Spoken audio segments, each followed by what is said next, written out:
Hello everyone, welcome to my channel Tanuja Bio Studies. As we are talking about the chapter 2, that is the sexual reproduction in flowering plant of class 12th. इससे previous video में हमने बात करी थी male reproductive organ के बारे में. Now we are talking about the female reproductive organ. Okay? In plants, the female reproductive organ is known as the pistil, या फिर उसको दूसरा नाम भी बोलते हैं कार्पल. ओके, नाउ डिपेंड्स हर प्लांट टू प्लांट ये कार्पल भी क्या होती हैं, दे आर मोनोकार्पिलरी. अगर दो कार्पल होंगे तो ये क्या बोलेंगे, इसको मोनोकार्पिलरी. सॉरी, वन कार्पल होगा. अगर दो होंगे तो ये बोलेंगे इसको बाइकार्पिलरी. और अगर ज़्यादा होंगे तो it is called the multicarpellary. Okay, इस तरह से, यानी कि यहाँ पे क्या है, one carpel, here two carpel and here more than two carpel. ना मल्टी कार्पिलरी होगी तो उसमें भी दो कंडीशन होगी. One is called the syncarpous, another is called the apocarpous. Okay, syncarpous यानी कि फ्यूज. यहाँ पे जितनी भी कार्पल्स है वो सब फ्यूज रहती है, एक ही स्टैल्क हमें दिखता है. और यहाँ पे क्या होती है, ये सब कार्पल एक दूसरे से फ्री रहती है. ओके, आपकी एनसीईआरटी अगर आप गो थ्रू कर रहे हो तो एनसीईआरटी में आपको ये डायग्राम भी दिया हुआ है, वेल नोन डायग्राम, जिसके बेसिस पे डायरेक्ट क्वेश्चन होता है. Actually sometimes we just avoid the diagram, please don't skip the diagram, उसको ज़रूर से रीड करना है. तो सिनकार्पस का वहाँ पे जो एग्जाम्पल दिया हुआ है that is the पेपेवर, and apocarpous का एग्जाम्पल दिया हुआ है मिकेलिका. ओके, तो प्लीज़ गो थ्रू करना इस एग्जाम्पल को, उस डायग्राम को भी देखना एंड यू विल मतलब उसको लर्न करके रखना. ओके, तो ये तो हमने कार्पल की बात करी. ओके, अब अगर हम एक कार्पल की स्ट्रक्चर को देखें तो एक कार्पल में थ्री मेन स्ट्रक्चर होती है, that is called the stigma, style and ovary. Okay, तो अगर मैं एक कार्पल का आपको स्ट्रक्चर बना के बताऊं तो कैसा होगा, you know it very well, that is the stigma, then a long stalk that is the style, और फिर एक स्वेलन पार्ट होता है that is called the ovary. Okay, ये स्टिग्मा क्या होता है, it is acting as a platform जहाँ पे पोलन ग्रेन आके अटैच होते हैं. तो एक एंकर की तरह काम करता है जहाँ पे पोलन ग्रेन आके अटैच होते हैं. जबकि जो ये स्टाइल होता है ये क्या होता है, एक लॉन्ग स्टेल्क लाइक स्ट्रक्चर होती है जिसके थ्रू पोलन ट्यूब बनती है और कहाँ तक जाती है, ओवरी तक. And the swollen part is called the ovary. Okay, इस ओवरी के अंदर जो ये पूरा चैम्बर दिख रहा है ये it is called the ovarian cavity. Okay, जिसको दूसरा नाम भी बोलते हैं लोक्यूल. क्या बोलते हैं, लोक्यूल. याद रखना क्या बोलते हैं, लोक्यूल. इस ओवरी के अंदर ही क्या प्रेजेंट रहता है, प्लेसेंटा प्रेजेंट होता है. ओके ना, अगर ओवरी के स्ट्रक्चर को हम और भी डिटेल में देखें तो इस प्लेसेंटा से जुड़े हुए यहाँ पे एक और स्ट्रक्चर होती है ओवरी के अंदर विच इज कॉल्ड ओव्यूल, या इसको एक दूसरा नाम बोलते हैं that is the megasporangium. See, ये बहुत इंपॉर्टेंट है, डायरेक्ट क्वेश्चन आया है. The another name of ovule या ovule is also called as the megasporangium. Direct question आता है, सो प्लीज़ इसको अच्छे से ध्यान में रखना. ओके, तो अगर हम इसको देखें, एक ओव्यूल की स्ट्रक्चर को प्रॉपरली अगर हम देखें तो कैसा रहता है ये ओव्यूल. फर्स्ट ऑफ ऑल तो ये ओव्यूल जो होते हैं दे आर ऑल्सो वन, या तो एक नंबर में होते हैं या फिर more than one, large number में भी प्रेजेंट होते हैं. वन जैसे कि for example mango, wheat, paddy. Okay, and more than one में क्या होता है, लाइक पपाया. पपाया में देखते हो ना बहुत सारे सीड प्रेजेंट होते हैं. Actually ovule ultimately gives the formation of seed. तो सीड के बेसिस पे आप बता सकते हो यहाँ पे वाटरमेलन जिसमें भी बहुत सारे सीड्स होते हैं. So these are some example. Okay, अब हम इसमें देखते हैं ओव्यूल का स्ट्रक्चर. ओव्यूल कहाँ रहता है, it is connected with this placenta through a stalk like structure. Okay, तो if will see a structure of a ovule it will be like this.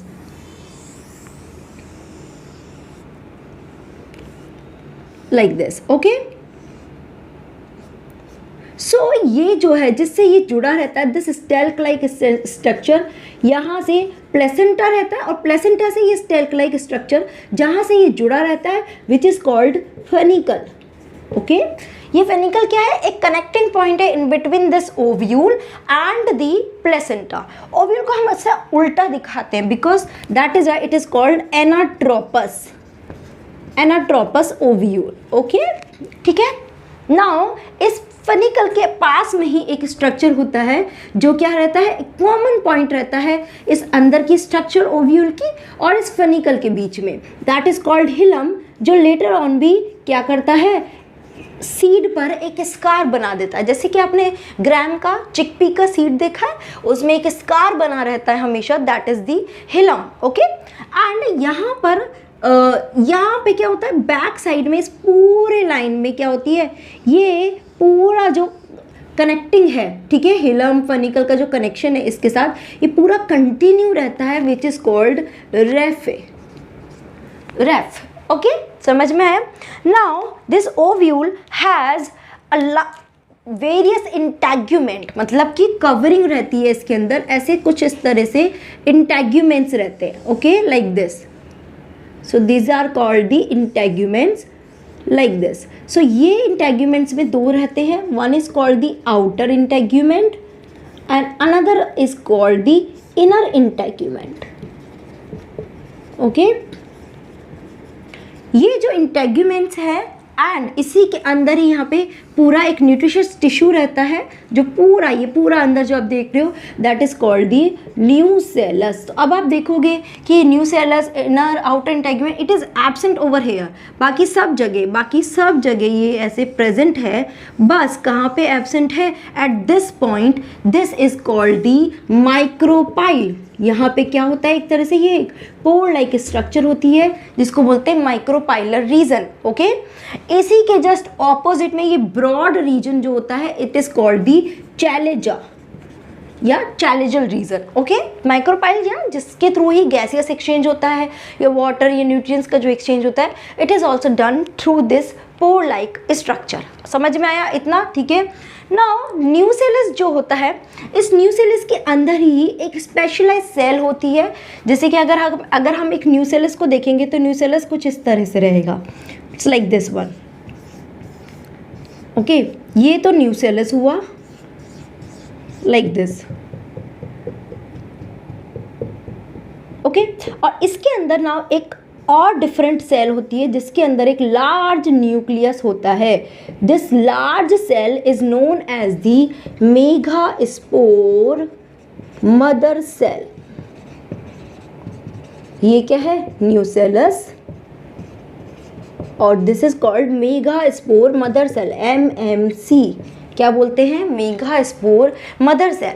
Because क्या होता है, इस न्यूसेलस के अंदर ये सेल जो है, यही आगे क्या बनाएगी, फीमेल गैमेटोफाइट बनाएगी। क्या बनाएगी, फीमेल गैमेटोफाइट बनाएगी। दिस मेगास्पोर, इसमें क्या होगा, मियोटिक डिवीजन होगा, उससे अल्टीमेटली क्या बनेगा, एक एम्ब्रियो सैक बनेगा, या फिर उसको हम दूसरा नाम क्या बोलते हैं, that is the female gametophyte. Okay, so the formation of embryo sac,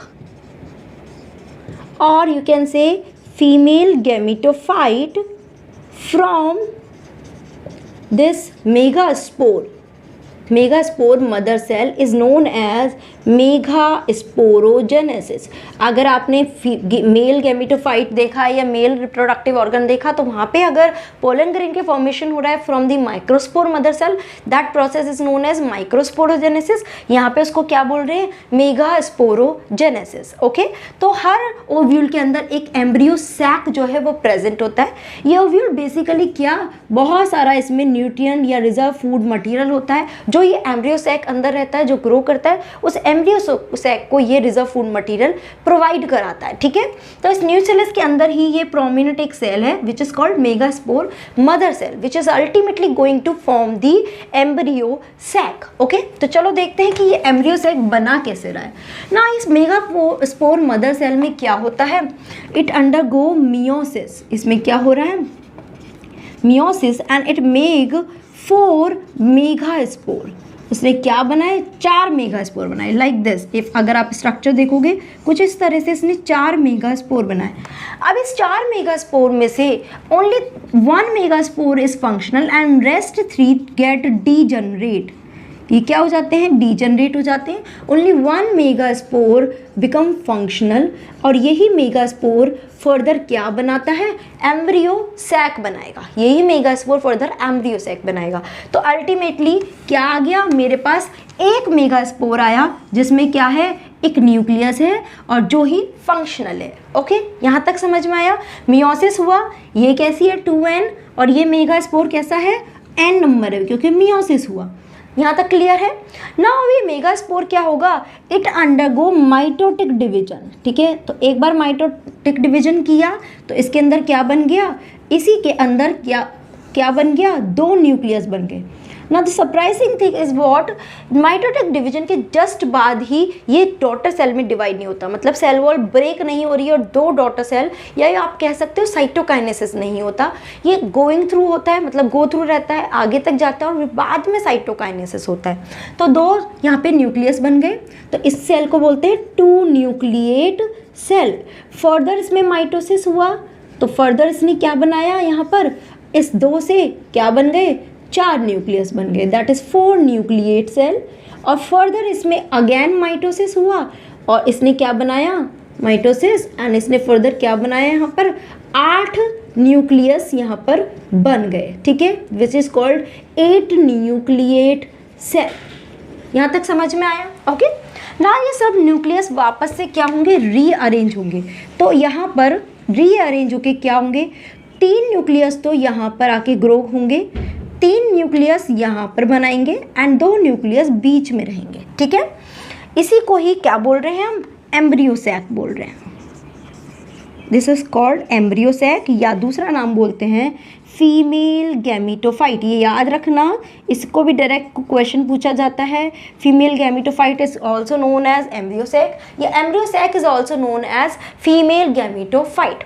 okay, so if I draw this structure over here, तो यहाँ पे क्या होंगे, from here this kind of structure. Okay, ये हो गया हेयर। 3 सेल यहाँ पे आके अरेंज हो गई, कहाँ पर, चैलेजल एंड पे। 3 सेल यहाँ माइक्रोपाइलर एंड पे अरेंज हो गई, और 2 सेल जो है वो अंदर यहाँ पे आके मर्ज हो गई। क्या हो गई, मर्ज हो गई। ओके, क्लियर, समझ में आया। यही एम्ब्रियो सैक यहाँ पर बन रहा है। ओके, नाउ इनको क्या बोलते हैं, they are called different names.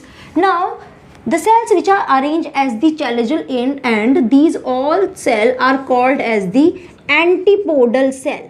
क्या बोलते हैं, एंटीपोडल सेल्स। ये दोनों सेल्स क्या होती हैं, they are called polar nuclei. Polar nuclei, यहाँ पे क्या है, सेल तो एक ही हुई, 2 न्यूक्लियस हुए, दोनों आपस में मर्ज हो जाता है, सेंटर में रहता है। एंड यहाँ पे 3 सेल होती है, जिसमें से ये जो 2 सेल है, these are called the that synergids.